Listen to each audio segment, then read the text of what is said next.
Well, just a short time ago, I spoke to Yanis Varoufakis, an economist at Athens University. Yanis Varoufakis, many thanks for talking to Late Line tonight. Thank you. Another rescue package for Greece. This one includes the private sector. Interest rates on its loans have been cut and it's been given double the time to pay back those loans. Is this it? Is this going to fix Greece's problems?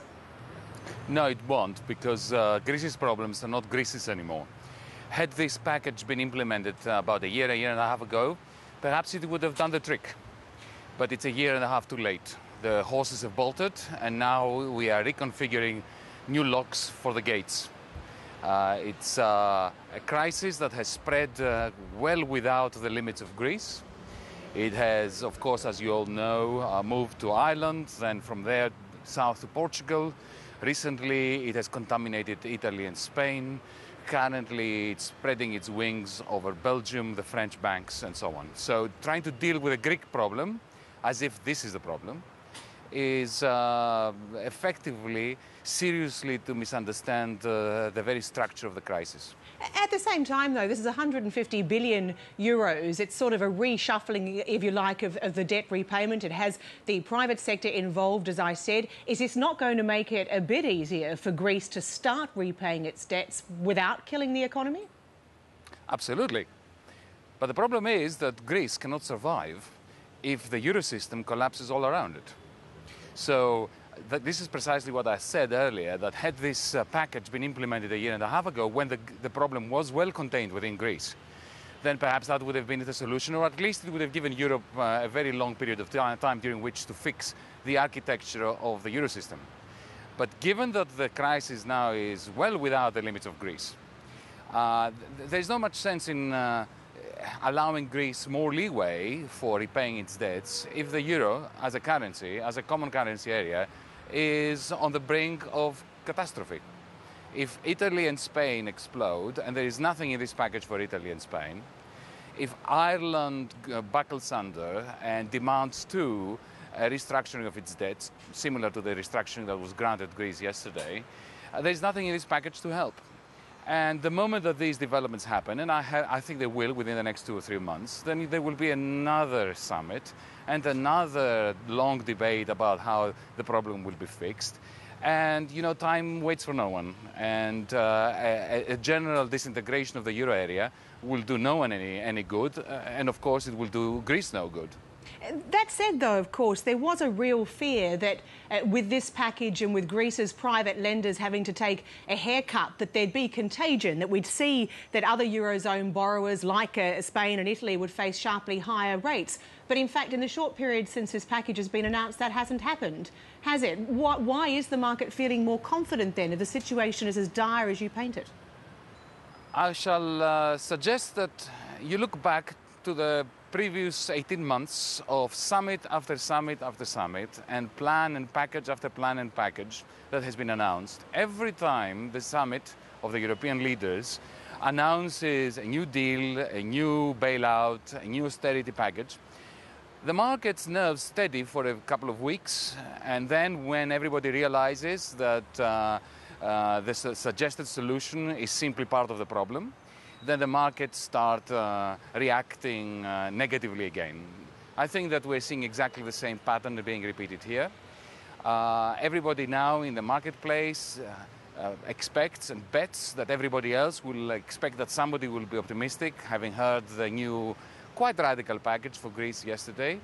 And for the next few days, they are taking bets that things will improve. But within 2 or 3 weeks, so given that the fundamentals have not been addressed, we're going to have the same old pattern of deterioration, of editorials being written that the problem has not been fixed, that the can has been kicked up the road, not down the road anymore. We're kicking it up the road, and with every kick it's getting bigger and heavier. And then in 2 or 3 months' time, you and I may be having exactly the same conversation. Indeed, with this package, is it effectively a restructuring that amounts to a default by Greece because those private lenders are going to take a haircut no matter which way they end up slicing it? Absolutely. Look, Europe has been in denial now for a year and a half about the fact that Greece is bankrupt.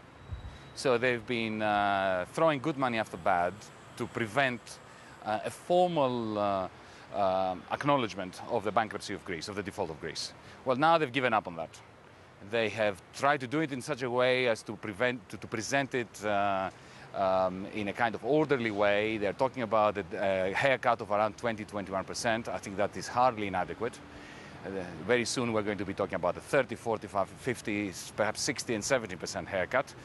This is how Europe works. It dithers, it delays, it makes cowardly small steps towards the truth, and at some point that which it has admonished as impossible, it embraces as inevitable.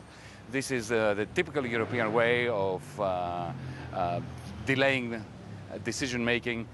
The question is whether Europe has run out of time and whether the euro is going to collapse before the European leaders face up to reality. Well, indeed, if Greece is bankrupt, as you say, if the system itself, if there is a systemic problem with the system as severe as you say, even if Europe woke up today and acknowledged all of this, what could be done?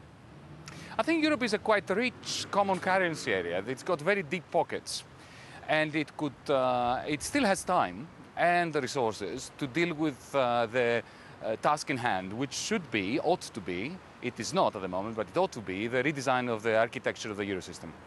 There is still time to do it. At some point, the point of no return will have been exceeded. I don't think we're there yet, but we're not too far off. And the longer our leaders pretend that this is a debt crisis for one or two countries, the longer they pretend that there is no problem with the banking system, and the banking system in reality of the Eurozone is bankrupt or quasi-bankrupt, the closer we are coming to this point of no return. But how do you redesign the system and at the same time resolve that? I mean, if you look at a map of the various interrelated debts between the countries in the Eurozone, it's extraordinary. Everyone owes everyone else. How do you redesign the system and resolve those deep-seated financial problems? Very simply, within a few days. Let me outline 3 steps that we could take in Europe and solve the problem very, very quickly. The first thing we need to do is unify the banking sector. It is preposterous to have European banks, global banks, that are subject to supervision by member states that don't have their own currencies. It's preposterous to have France responsible for the French banks. It's like having Tasmania responsible for the banks that operate in Tasmania, or having Wall Street being supervised and recapitalized in the time of crisis by the state of New York. You can imagine what catastrophe would befall Australia or the United States if that happened. So the first thing we could do is unify the banking system, supervision and recapitalization. The second thing we need to do is we need a common bond. Something like the US Treasury bill, something like the Australian government bond, federal government bonds, Eurobonds in other words. Eurobonds would allow us to unify part of the debt of each member state and therefore to restructure it in its entirety and make it manageable. And the third thing we need is an investment policy which is European-wide. Something like a Marshall Plan, not for Greece, that they agreed to yesterday, but it is ridiculous to have a Marshall Plan of Greece which is unfunded, which means effectively that monies will be taken out of Ireland, the structural funds for Ireland and Portugal and France and Italy, to be redirected and rechanneled towards Greece. If you have a Eurobond at the European level, you could co-finance a Marshall Plan for the whole of Europe using the European Investment Bank, which is twice the size of the World Bank, and thus create a growth drive, spurt that drives the whole of the Eurozone out of the mire of the present crisis. Those 3 steps could be implemented in a week. And our leaders know it, but there are political reasons why they do not implement it. Well, indeed, you make it sound so simple. We are out of time, but I have to ask you, if you're a betting man, would you bet this will happen? Or do you truly believe the system is that close to collapse? There's a fundamental difference between the bet that I would place as a rational agent and the bet I would place as a sentimental agent. My sentimental bet is that it will work, because I can't even imagine what kind of postmodern 1930s we're going to end up with in Europe if the euro system breaks up. Well, Yanis Varoufakis, if only it all was so simple to resolve. Thank you so much for joining us tonight from Athens. Thank you.